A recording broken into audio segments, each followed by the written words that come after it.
लोकसभा निवडणुकीमध्ये अलिप्त राहिलेले भाजपचे विधान परिषदेचे आमदार रणजितसिंह मोहिते पाटील हे पुन्हा एकदा राजकीय दृष्ट्या सक्रिय झालेले आहेत। त्यांनी आज शेतकरी तसेच कार्यकर्त्यांची बैठक शिवरत्न बंगल्यावर बोलावली होती।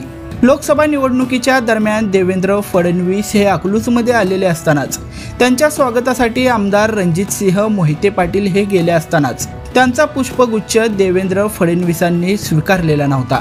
त्यानंतर आता माड्याचं मतदान पार पडल्यानंतर रणजितसिंह मोहिते पाटील हे पुन्हा ॲक्टिव्ह झालेले पाहायला मिळाले। माडा लोकसभा मतदारसंघातून निवडणूक लढवण्यासाठी इच्छुक असलेले धैर्यशील मोहिते पाटील यांना डावलून भाजपने विद्यमान खासदार रणजितसिंह नाईक निंबाळकर यांना तिकीट दिलं होतं। त्यामुळे मोहिते पाटील यांनी भारतीय जनता पक्षाच्या विरोधात बंड केलेलं होतं। विशेषतः धैर्यशील आणि जयसिंह मोहिते पाटील यांनी लोकसभेची निवडणूक लढवण्याबाबत आक्रमक भूमिका घेतली होती। त्याचवेळी मोहिते पाटील कुटुंबातील आमदार रणजितसिंह मोहिते पाटील हे भाजप सोबतच राहण्याच्या भूमिकेचे होते। उपमुख्यमंत्री देवेंद्र फडणवीस यांनी केलेल्या मदतीची जाणीव ठेवून त्यांच्यासोबतच राहण्याच्या मताचे रणजितसिंह मोहिते पाटील होते।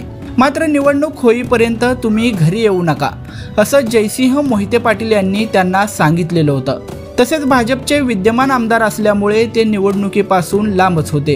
भाजपच्या आणि धैर्यशील मोहिते पाटील यांच्याही व्यासपीठावर ते दिसलेले नव्हते। माडा लोकसभा मतदारसंघाचं 7 मे रोजी मतदान संपलेलं आहे। लोकसभा निवडणुकीपासून अलिप्त असणारे रणजितसिंह मोहिते पाटील हे पुन्हा एकदा राजकीय दृष्ट्या मतदारसंघामध्ये सक्रिय झालेले आहेत। त्यांनी निराकालवा लाभधारक शेतकऱ्यांची आज अकलूज येथे शिवरत्न बंगल्यावर बैठक बोलावलेली होती। अधिकाऱ्यांनी अचानक बंद केलेल्या निरा कालव्याच्या पाण्यासाठी रणजितसिंह मोहिते हे आक्रमक झालेले पाहायला मिळाले। अकलूजमध्ये झालेल्या या बैठकीत फलटणच्या जलसंपदा विभागाच्या कार्यालयावर शेतकऱ्यांचा भव्य मोर्चा काढण्याचं या बैठकीमध्ये ठरलेलं आहे। पाणी बंद करा ही जर बुद्धी ह्या दिवसात सुचत असेल तर माणूस काय विचारायचा ह्याचा विचार करा।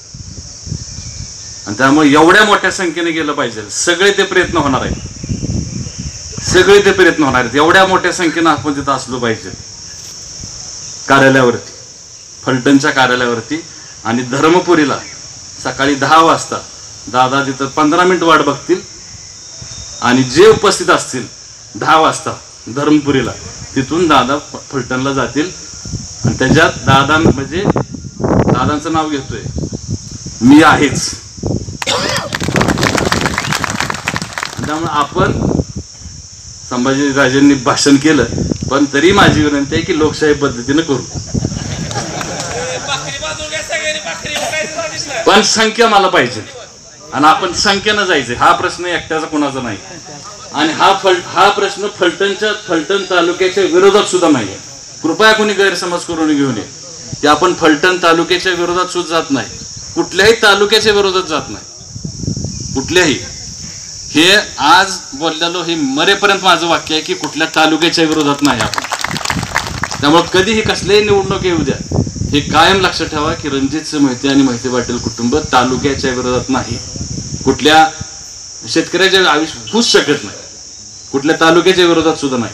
आणि त्यामुळे हा जो प्रचार अपप्रचार गेले 14च्या निवडणुकीला सुद्धा दादांच्या निवडणुकीला झाला आणि आत्ताही झाला। आणि त्यामुळं हे कायम करून ठेवा मनामध्ये, कुठल्या तालुक्याच्या विरोधात नाही, समाजाच्या विरोधात नाही, जातीच्या विरोधात नाही, कुणाच्याही नाही। पण हे जे आज प्रवृत्ती 50 वर्षात जे घडलं नाही ते आता घडायला लागलेलं आहे, त्याच्या विरोधात आपल्याला जायचं।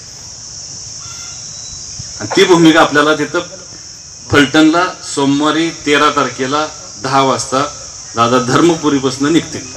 आपण मोठ्या संख्येने त्या ठिकाणी उपस्थित राहावं आणि फलटणला आपण जाऊन जे काय तिथं जो कोण अधिकारी उपस्थित असेल त्याला आपण जे काय आपलं म्हणणं मांडायचं ते आपण त्या ठिकाणी आपण म्हणणं मांडू।